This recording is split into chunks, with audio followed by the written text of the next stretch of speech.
আমরা এসএলএসটির previous paper solve করব। তো চলো শুরু করা যাক। 1 নম্বর, প্রয়োগবাদী দর্শন অনুযায়ী প্রকৃত শিক্ষা হলো ড্যাশ আত্মোন্নতির শিক্ষা। 2, ফ্রয়েবেলের শিক্ষণ পদ্ধতি কিসের ওপর নির্ভরশীল? শিশুর সক্রিয়তার ওপর। 3, আধুনিক পাঠ্যক্রমের সংজ্ঞায় সবচেয়ে বেশি গুরুত্ব কোনটি? শিক্ষার্থীর সক্রিয়তা। 4, শিক্ষা প্রতিষ্ঠানে কোন অনিয়ন্ত্রিত শৃঙ্খলা বিকাশে সর্বাধিক সহায়ক? পূর্ণ স্বাধীনতা দান।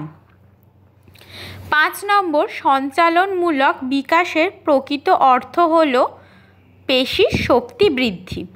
6, শৃঙ্খলা বৃদ্ধি ও নিয়ন্ত্রক হবে ভালোবাসা। কে বলেছিলেন? পেস্তালোৎসি। 7, শিখন হলো ড্যাশের পরিবর্তন। প্রয়োগবাদীদের মতে কোন শব্দটি এখানে সবচেয়ে উপযুক্ত? স্কিমা। 8, কোন ধারণাটি ফ্রয়েডের তত্ত্বে অন্তর্ভুক্ত নয়? প্রত্যাবৃত্তি।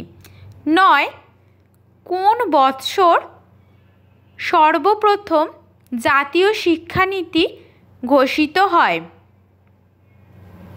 1968। 10, এ ও বি কোর্সে সুপারিশ করে হান্টার কমিশন। 11, গৌণ গোষ্ঠীর দুটি মুখ্য বৈশিষ্ট্য হল পরোক্ষ সম্পর্ক ও নৈর্ব্যক্তিকতা।